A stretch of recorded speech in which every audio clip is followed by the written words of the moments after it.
સુરત જિલ્લાના ગ્રામ્ય વિસ્તારોમાં હવે કોરોના બેકાબૂ બન્યો છે। તે જિલ્લાના બારડોલી નજીક માલીબા કેમ્પસમાં કોવિડ સેન્ટરનું વહીવટી તંત્ર દ્વારા આજે 154 બેડથી શરૂઆત કરવામાં આવી છે। સુરત શહેરની સાથે જિલ્લામાં પણ દિન પ્રતિદિન કોરોના વકરી રહ્યો છે। જિલ્લાના 9 તાલુકામાંથી કામરેજ અને બારડોલીમાં કોરોના બેકાબૂ ભર્યો છે। બારડોલીની વાત કરીએ તો એક સપ્તાહમાં 300થી વધુ કેસો નોંધાઈ ચૂક્યા છે, ત્યારે બારડોલી સત્યાગ્રહ હોસ્પિટલ ખાતે 36 બેડનું કોવિડ હોસ્પિટલ ફૂલ થઈ ગઈ, જેમાં કેસો વધી રહ્યા છે। ત્યારે હવે જિલ્લા વહીવટીતંત્ર દ્વારા જિલ્લા વિકાસ અધિકારીની અધ્યક્ષતામાં બારડોલી સાંસદ પ્રભુ વસાવા પ્રાંત બારડોલીની હાજરીમાં માલીબા કેમ્પસમાં 154 બેડની કોવિડ સેન્ટરનું આજથી જિલ્લા શરૂઆત કરાઈ છે। જેવી રીતે કોરોનાના કેસો વધી રહ્યા છે, ત્યારે આ વધતા જતા કેસોને કંટ્રોલમાં લાવવા માટે તેમજ સંક્રમિત લોકોની સારવાર માટે જેમને ઓક્સિજનની જરૂરિયાત પડે છે એમને તાત્કાલિક પહોંચી વળવા માટે આજે જિલ્લા પંચાયત સુરત અને માલીબા કેમ્પસના સહયોગથી આજે માલીબા ખાતે એટલે કે બારડોલી, મહુવા અને આજુબાજુના વિસ્તારના દર્દીઓને અહીંયા તાત્કાલિક સારવાર આપી શકાય, ઓક્સિજન આપી શકાય એ હેતુથી આજે 77 જેટલા ઓક્સિજન બેડની વ્યવસ્થા માલીબા કેમ્પસમાં શરૂ કરવામાં આવી છે। તે પૈકી આજે 41 બેડ તાત્કાલિક ઓક્સિજન ચાલુ કરી દેવામાં આવ્યો છે અને નોર્મલ બેડ સાથે 154 જેટલા બેડની સુવિધા અહીંયા કરવામાં આવી છે।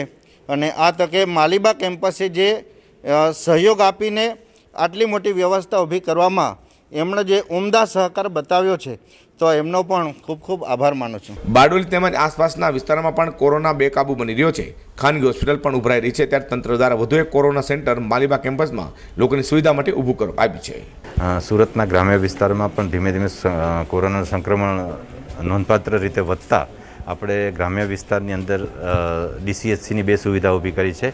આપણે સત્યાગ્રહ CHC બારડોલી ખાતે કુલ 26 બેડ અને SDH માંડવી ખાતે કુલ 30 બેડ મળીને કુલ 56 બેડની સુવિધા ઓક્સિજનવાળી અઠવાડિયાથી કાર્યરત થઈ ગયેલી છે। એ ઉપરાંત આજરોજ આપણે માલીબા મુકામે માલીબા કેમ્પસ છે, એ કેમ્પસમાં કુલ 77 ઓક્સિજનવાળા બેડ અને 77 સાદા બેડ એમ કુલ 154 પેશન્ટ જળવાઈ રહે એવી સુવિધા કરેલી છે। 2 દિવસ પહેલાં આપણે વાંકલ મુકામે 120 જેટલા બેડ્સવાળી આપણે CCC ઊભું કરેલું છે, એ પણ કાર્યરત થઈ ગયેલું છે અને ઉત્તરોત્તર હવે બીજી પણ જગ્યાએ આપણે આવી રીતને ચાલુ કરવા જઈ રહેલા છીએ।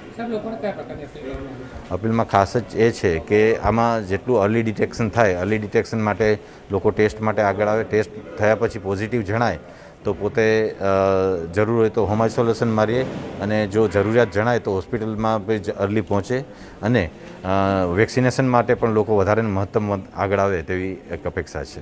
અને જે મોટા મોટા ગામો છે ત્યાં અનિવાર્ય ન હોય તો લોકો બહાર ન નીકળે અને જે બને એટલો સ્વયંભૂ બંધ પાડે અને સંયમિત રીતે જીવે એવી વિનંતી છે।